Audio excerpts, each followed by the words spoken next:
Amerikaning bu navbat qayta saylangan prezidenti Donald Trump Xitoyga tunji qatim tamojni bejini o'stirish bilan zarba bergan prezident bo'lib, bu qatim u qayta saylangandan keyin kelgusi hukumatiga tanlagan yuqori darajalik amaldorlarning hammasi Xitoyga qarshi keskin maydoni va qattiq pozitsiyasi bilan tanilgan siyosatchilar bo'lmoqda.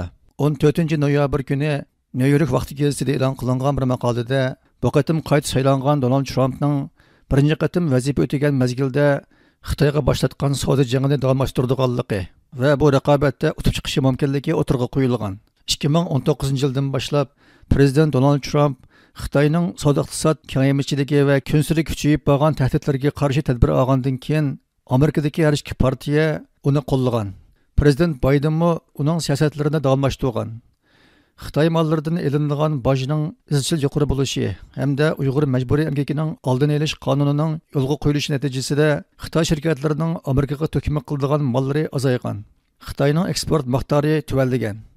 Bir necha yillik Covid vabosimi Xitoyning iqtisodiga zarba bergan. Bugungi kunda Xitoyning iqtisodi bir izda to'xtab qolgan bo'lib, bu ahvol prezident Trumpning Xitoy iqtisodiga texnik kuchlik zarba berishiga qulaylik yaratib berdi ekan. Maqolada mundaq deyilgan: agar Donald Trump birinchi qatimliq prezidentlik mezgilida Xitoyga qaratgan kuchlik pozitsiyasi, qaratmaliq taktikasi va qattiq prinsipini birlashtirsa, Xitoy kelgusi 4 yilda o'zini saqlab qolish uchun tirkishidi. Amerika uchun bu Xitoy bilan raqobatda o'tib chiqishning eng yaxshi fursati bo'lib qoladi.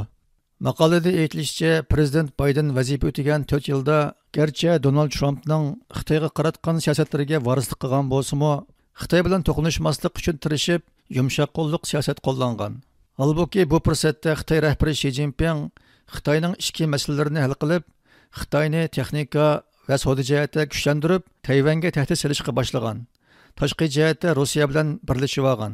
Prezident Trumpning qarashicha, Xitoyning markaz boshqarishidagi planliq iqtisodi bilan yashash sanoati modeli bir xil talon-taroj qilish shaklidir. Xitoy hukumati bir yoqdan Xitoydagi ishchilarni ezidi, bir yoqdan Amerika ishchilarini ishsiz qoldirib vayron qiladi. Shunga Xitoydan kiradigan molga 60% boj olganda kommunist hukumatning boyligi ozaydi. Umumiy ishlab chiqarish qiymati oz deganda 2% tuvallaydi.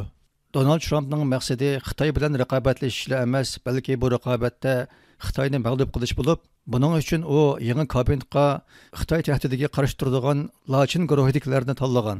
Buningdagi nishon Xitoy Kompartiyasi rahbari Xi Jinpingni nafas oldirmaslik, uni aldirab kontrol qilinmaydigan yoki faraz qilinmaydigan xatarlik vaziyatga mahkum qilish ekan. Amerikadagi siyosiy analizchi Elshad Hasan apandining qarashicha, prezident Donald Trumpning bu qatim Xitoyga qarshi maydonga tushalaydigan siyosatchilarni tanlashi uning Xitoy bilan bo'lgan raqobatda o'tib chiqish irodasini ifodalaydi ekan. Donald Trump saylamda o'tgandan keyin ma'nachi kuningizda birdan o'zininki kabinet ministerlerini belgilayotdi. Bunun da hem de hammamizni bo'lib Uyg'urlarni qo'sh qildig'ini Tashqi ishlar ministerligiga Marco Rubio efendimni baş qilib qo'yishi bu o'rinda muhim. Amerikaning tashqi ishlar siyosatininki amaliyleştirgichi va onunki laylig'ichisi bo'ladi. Marco Rubio efendimni hammamiz bilamiz. Bu adam senatda Uyg'ur kishilik huquq qonuni qonunlarni, loyihalarni o'tirib qo'ygan va ularni shu parlamentning o'tishiga, senatdan, kongressning o'tishiga zo'r kuch chiqargan. Buna deganda Amerikada siyosatlarni ikkiga bo'ladi. Yana katta degani tinchlikni qaraq targ'ib qildigini, yana birisi lachin xalqi degani. Bular düşman tarafga, düşman qaralgan kuchlarga qat'iy yo'l qo'yishni xohlamaydi. Zarur topsa urimiz, so'qimiz deydiganlari. Trump efendimning budaqi tanlagan tashqi ishlar va davlat ishlar bosh ministri bo'lgan Marco Rubio, Mike Waltz, bundan ichida bir nechasi xalqqa kirdi, yana lachin. Sen düşman bo'ldingkan bizga urimiz, so'qimiz deydiganlari. Demak, Amerika Xitoy bilan raqobat kuchayib, Xitoyni tutish, Xitoyni cho'ktirish bu strategiyasi Amerikaning asos liniyasi bo'lib qolganligini ko'rsatdi. Prezident Donald Trump Amerikaning tashqi ishlar ministri qilib tanlagan Marco Rubio Xitoy Kompartiyasining mohiyatini yaxshi biladigan, Xitoyning yuqori texnika o'g'irligi va kishilik huquq jinoyatlariga qarshi turib kelayotgan Kengash palata a'zosi bo'lib, uning kelgusida Amerikaning tashqi ishlariga mas'ul bo'lishi Amerika bilan Xitoy munosabatining yolg'iz tamojna bejini o'stirish bilan cheklanmaydiganligini, balki uningdan hal qilgan cho'nqur masalalarni o'z ichiga oladiganligini ko'rsatmoqda. Bu haqda Reuters agentligida e'lon qilingan mulohazada Amerika Kengash palatasi Tashqi munosabat va istixborot komitetining nufuzli a'zosi bo'lgan Marko Rubio Xitoyning Amerikaning dushmani ekanligiga chin qalbidan ishonadigan siyosatchi. Prezident Donald Trumpning Marko Rubioni tanlashi uning Xitoyga texnik kuchli siyosat qo'llanadiganligining bishorati deyilgan.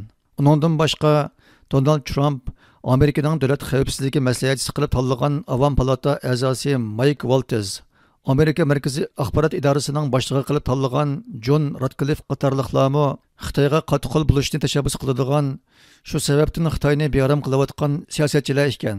Amerikadagi siyosiy analizchi Beijing Bahari jurnalining sobiq bosh muharriri Hoping apandi mundaq deydi.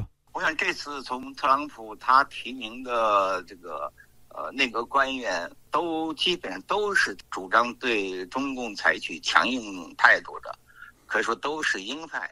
Trump bu qatam nomzodlik ko'rsatganlarning hammasi degidek Xitoyga qattiq qo'l bo'lishni yoqlaydiganlar. Bo'libmi tashqi ishlar ministri nomzodi Marko Rubio uzundan buyon kishilik huquq masalasi, Uyg'urlar, Tibetlar, Hongkongliklar va Tayvan masalasida o'zining kuchlik maydonini ifodalab keldi. Yana kelib u Xitoyni haqiqiy tushunadigan siyosatchi.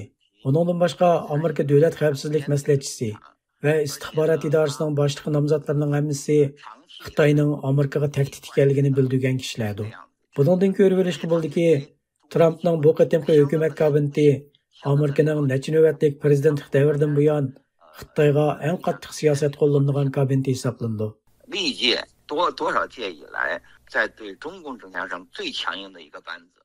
Halbuki Amerika taraqqiylarida Prezident Donald Trump ko'rsatgan ba'zi nomzodlar, masalan, Amerika davlat mudofaa ministri Pete Hegseth, Adliya ministri Matt Gaetz va davlat istixborot direktori Tulsi Gabbard qatorliqlarning bu o'ringa loyiq emasligi haqida talash-tortishlarning o'tirg'i chiqayotganligi ma'lum bo'lmoqda.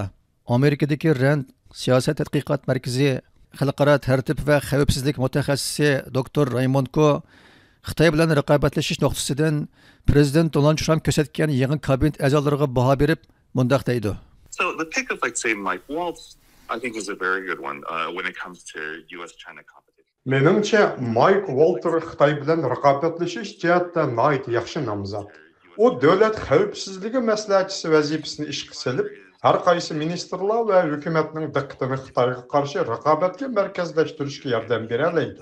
Uningga selishtirganda davlat mudofaa ministri Pete Hegseth bilan davlat istixborot direktori Tulsi Gabbard qatorliqlar Xitoy bilan raqobatlashishga ancha ko'ngil bo'lmaydigan siyosatchilardir. Those, I think, are much less about competition with China. Siyosiy kuzatchi Ilshad Hasan apandining qarashicha, Prezident Donald Trump tanlagan yangi kabinet a'zolari garchi Xitoyga qarshi kuchli bo'lsa-mu, oxirgi qarorni chiqaradigan kishi yanada Donald Trump bo'lib, uning Xitoyga qarshi maydonini izchil saqlay olishi nihoyat muhim ekan. Shaxsan mening ko'z qarashim, tanlangan odamlar bo'lib Marko Rubio, Mike Waltz bular nihoyat kuchlik, Xitoyga qarshi, ammo oxirgi siyosatni belgilovchi, ya'ni Trump mana degan vaqtida prezidentning huquqi eng yuqori huquq bo'ladi. Mana deganda kabinet ministerlari Amerikada shu prezidentningki ideologiyasini, uning yo'l yo'rig'ini ijro qiluvchilar bo'ladi. Shuningga hamda prezident Trump buningda chin izchil bu siyosatdan mang'uz olaydi. Ya 20 yo'lda ya azroq nim qilgandan keyin Xi Jinping azroq yo'l qo'ysa, o'zim yumshab ketamdi. Bu kuzatish kerak. Programmamizning keyingi qismida Prezident Donald Trump boshchiligidagi Lachin guruhidagilarning kelgusida Xitoy bilan savdo-iqtisod va yuqori texnika jihatda ilib boradigan kurashi, Xitoyning buningga taqobil turishi mumkinligi hamda bu to'qnashuvning Uyg'ur eliga ko'rsatadigan ta'siri haqida mulohaza olib boramiz.